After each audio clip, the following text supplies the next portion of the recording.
हाँ, मैं प्रेमनाथ जी के साथ राज कपूर साहब से मिला।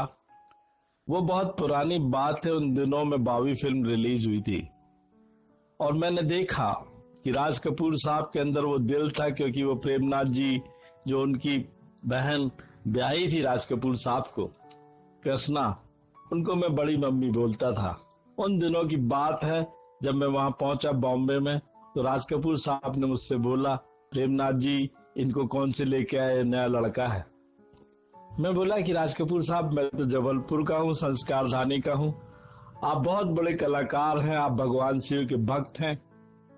बोले, मैं बड़ा घाटे में चल रहा हूँ, जानिए, मेरा नाम जोकर फ्लॉप हो गई है, फिल्म नहीं चली तो मेरा आरके स्टूडियो बिक जाएगा। मैंने कहा, ऐसा हो ही नहीं सकता, आप भगवान शिव के भक्त हो और वो शिव की संरचना आपके साथ है। आप उस परमात्मा को मानते हो, जो परमात्मा आपके साथ हो नहीं सकता। उस समय ऋषि कपूर साहब बहुत छोटे नहीं थे, पर फिल्मों में, बावी फिल्म में काम कर रहे थे। उस फिल्म के अंतर्गत उनकी शूटिंग को देखने का मुझे सौभाग्य प्राप्त हुआ। इतना अच्छा आदमी, जो 4/9/1952 को पैदा हुआ, इतना सुंदर कलाकार मैंने न देखा था न होगा। उनके अंदर एक बहुत बड़ी रुचि थी, बहुत बड़ी अभिव्यक्ति थी। वो काम के प्रति डाइवोटेड थे। उन्होंने अपनी कम उम्र में, 16 साल की उम्र में, मेरा नाम जोकर में राष्ट्रीय अवार्ड प्राप्त किया था। मेरा ये सौभाग्य है कि आर के स्टूडियो में उस शिवलिंग की मैंने पूजन की और पूना के पास जाके, उनका 100 एकड़ का फार्म हाउस था, प्रेमनाथ जी गए और राज कपूर साहब गए, उनके परिवार के लोग गए। उस समय मैंने राज कपूर साहब से बोला, आप भगवान शिव के भक्त हो? तो उन्होंने बोला कि ये बताओ कि मेरे जाने के बाद मेरी आत्मा कहाँ रहेगी। मैंने कहा, आर के स्टूडियो में रहेगी। क्योंकि राज कपूर साहब भगवान शिव के बहुत बड़े भक्त थे और इतने बड़े महान कलाकार, जिसका शिव पे प्रेम हो, वो कैसे कष्ट में रह सकता है। और भाग्य दुर्भाग्य, भाग्य की बात देखी कि बाबी फिल्म हिट हुई और बहुत बड़े उस कलाकार के रूप में जाने जाने लगे। ऋषि कपूर साहब के अंदर जो प्रेम था, लोगों के अंदर भावनाएं थी, लोगों के अंदर काम करने की दृढ़ता थी, वो इतनी महान थी कि कम लोगों में देखने की मिलती है।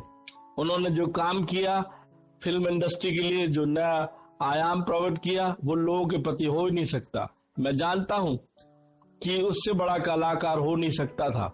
उन्होंने अपने पैतृक परिवार के लिए, उस संस्थान के लिए जो काम किया, वो अविस्मरणीय है।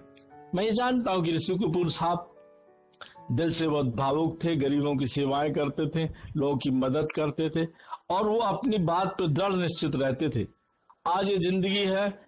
आज मुझे खबर मिली कि वो दुनिया में नहीं रहे। आज मैं बड़ा दुखी था, बनारस से बोल रहा हूँ। उससे अच्छा कलाकार फिल्म इंडस्ट्री में हो ही नहीं सकता। जिसने फिल्म इंडस्ट्री के लिए जो काम किया है, वो कोई दूसरा कर नहीं सकता। मुझे आज भी, मैं पापा जी बोलता था प्रेमनाथ जी को, और उनकी जो बहन थी कृष्णा, उसको मैं मम्मी बोलता था। मुझे आज भी याद है।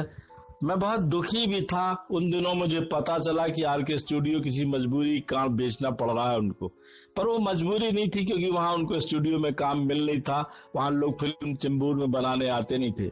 आज हिंदुस्तान के इतिहास का बड़ा भारी दुख का दिन है, जब आज चिंटू, मतलब ऋषि कपूर साहब नहीं रहे।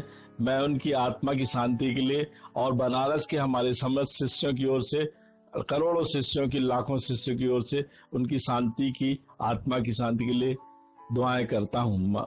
जय माँ। हाँ, मैं प्रेमनाथ जी के साथ राज कपूर साहब से मिला।